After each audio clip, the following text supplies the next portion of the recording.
M6 news కి స్వాగతం. Hydraa commissioner Ranganath Ameenpur పెద్ద చెరువులో ఫ్లాట్స్ ముంపు సమస్య అసలు ఎలా ఉత్పన్నమైంది, దానికి గల కారణాలు ఏంటి అని జేఏసీ సభ్యులను అడిగి తెలుసుకున్నారు.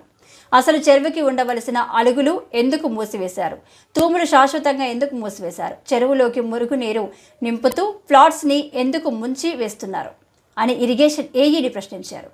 ముంపు బాధితులు రంగనాథ్కు తాము చిన్న చితక మధ్యతరగతి కుటుంబంలోని పైసా కూడబెట్టుకొని కడుపు కట్టుకొని తమ కష్టార్జితంతో తమ కుటుంబ భవిష్యత్తు అవసరాల కోసం కనుక్కున్న తమ 20 లేఅవుట్స్లోని 5,000 కుటుంబాల ఆస్తులు చెరువు పాలు అయ్యాయని, ఆ చెరువు నీరు బయటకు వదిలి తమ ఫ్లాట్స్ తమకు దక్కేలాగా తగిన చర్యలు తీసుకోవాలని విజ్ఞప్తి చేశారు. అందుకు హైడ్రా కమిషనర్ రంగనాథ్ స్పందించి నిపుణులు కమిటీ వేసి 2 నెలలలో తమ సమస్యను తగిన పరిష్కారం చూపుతామని తెలియజేశారు. ఈ కార్యక్రమంలో జేఏసీ సభ్యులు చిరునామా సత్యనారాయణ, విజయ్ కుమార్ రెడ్డి, బ్రహ్మానందరావు, టీవీ రావు, సంజయ్ కుమార్, జీవ రంగరాజు, గణేష్, కృష్ణకుమార్, భాస్కర్ రావు, నాగభూషణరావు తదితరులు పాల్గొన్నారు.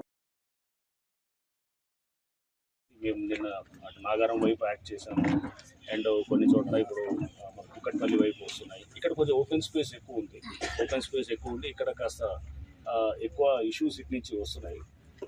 బట్ డెఫినెట్గా అన్ని చోట్ల నుంచి కూడా వస్తున్నాయి. బట్ మా ప్రధానమైనది ఏంటంటే ఈ రిట్రీవల్ దీంతో పాటు చెరువుల పునరుద్ధరణ అనేది మా ప్రధానమైన ఎజెండా ఇప్పుడు తీసుకున్నాం. సో నిన్న మీరు చూసుంటారు, మేము లేక్స్ రివైవ్ చేయడానికి అది ముందు చాలా ఫస్ట్ ఫోకస్గా దాని మీద పోతున్నాము. లేక్స్ రివైవల్, నెక్స్ట్ దాంతోపాటు ఈ పార్కులు ఇట్లా ఇవన్నీ కూడా రివైవల్, రోడ్స్ కూడా ఏమైనా ఉంటాయి కనుక ఆక్రమితం అయితే కనుక వాటిని కూడా తీసుకుంటాం. ప్రధానంగా అసోసియేషన్స్ అక్కడ స్థానికంగా ఎక్కువ మంది ఇబ్బంది పడుతుంటే కనుక ఆ సమస్యల్ని ముందు ప్రయారిటీలో తీసుకొని చేస్తాం. నిర్ధారించిన తర్వాత కూల్చివేతలన్నీ విధ్వంసం చేశారనేది కూడా ప్రజల నుంచి వచ్చే ఆరోపణ. ఇంకోటి ఏమైనా రెవెన్యూ వాళ్ళు మున్సిపాలిటీ మీరు ఇన్వాల్వ్ రెవెన్యూ మున్సిపాలిటీ అనేది ముందు మేము ఎంక్వైరీ చేసుకున్నాం కదా. రెవెన్యూ వాళ్ళు వచ్చారా, ఎందుకంటే వాళ్ళ వైపు నుంచి వాళ్ళు ఏమైనా పనులు ఉండొచ్చామో, కానీ వాళ్ళు వచ్చినా రాకుండా కానీ ఎంక్వైరీ జరుగుతుంది. హైదరాబాద్ ఎంక్వైరీ చేసినప్పుడు రేపు తప్పకుండా అందరూ భాగస్వాములు అవుతారు. ఇన్నాళ్ళు వచ్చారు, భాగస్వాములు అవుతారు.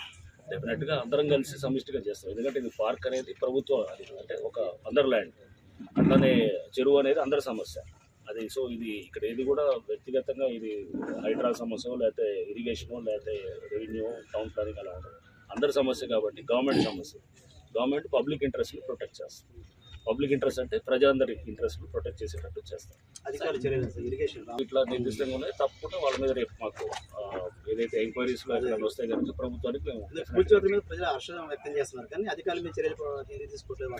తప్పకుండా ఉంటాయండి. రేపు ఒకవేళ కనుక రేపు ఎంక్వైరీలో ప్రూవ్ అయితే కనుక ఆటోమేటిక్గా ఎవరైతే అధికారులు ఉంటారో వాటి మీద తప్పకుండా చర్య. మీరు హైదరాబాద్లో కూల్చివేతలు షురూ అని చెప్పాలా, మీరే రాశారు మళ్ళీ